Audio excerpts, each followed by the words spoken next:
यांच्यावरती बीड आणि पुणे अशी दोन्ही जिल्ह्याची जबाबदारी देण्यात आली, काय सांगता? नाही, हे खरं आहे की पालकमंत्रीची यादी काल जाहीर झाली आणि अजित पवार साहेबांना पुणे आणि बीड दोन जिल्हे दिले गेले आहे. असे अनेक लोकांना दोन जिल्हे दिले गेले आहेत. बावनकुळे साहेबांच्याकडेही नागपूर आणि अमरावतीची जबाबदारी आहे. आणि सध्या बीडमध्ये जे काही परिस्थिती आहे त्यामुळे काही दिवस तरी अजितदादांनी तिथे राहावं या मानसिकतेचे आम्ही पण आहोत आणि त्यामध्ये काय हरकत नाही. सर, जर पुढे जाऊन धनंजय मुंडेंवरील आरोप सिद्ध झाले नाही तर धनंजय मुंडेंना असं आहे की तो आमचा आंतरिक विषय आहे. पहिलं हे सगळं जे आत्ता, आणि मी परत म्हणेल की ही मीडियामध्ये जास्त जमिनीवर कमी, हा पूर्ण जे प्रकरण चाललेलं आहे ते काही लोकांनी, ठराविक लोकांनी हे म्हणजे या प्रकरणाला दररोज गाजवत राहिलं पाहिजे ही भूमिकामुळे हे चालू आहे परिस्थिती सध्याची. तथ्य जे आहे समोर यायलाच पाहिजे. जे कोणी दोषी असेल त्यांना सक्त सजा दिली पाहिजे या मताचे आम्ही सगळेच आहोत. त्यामध्ये दुमत कोणाचाच नाही. असं आहे की सध्या जी परिस्थिती आहे, स्थानिक परिस्थिती, मी असं म्हणत नाही त्यांना इतर जिल्ह्याची पण आम्ही देऊ शकलो असतो, पण आमचे बाकीच्याही मंत्रींना द्यायची होती.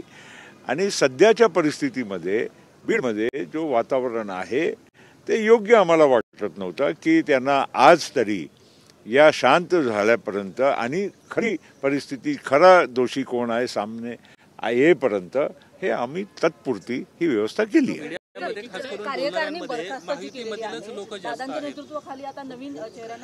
असं आहे की येणाऱ्या काळामध्ये कुठल्याही प्रत्येक पक्षाला काही ना काही बदल करावाच लागते.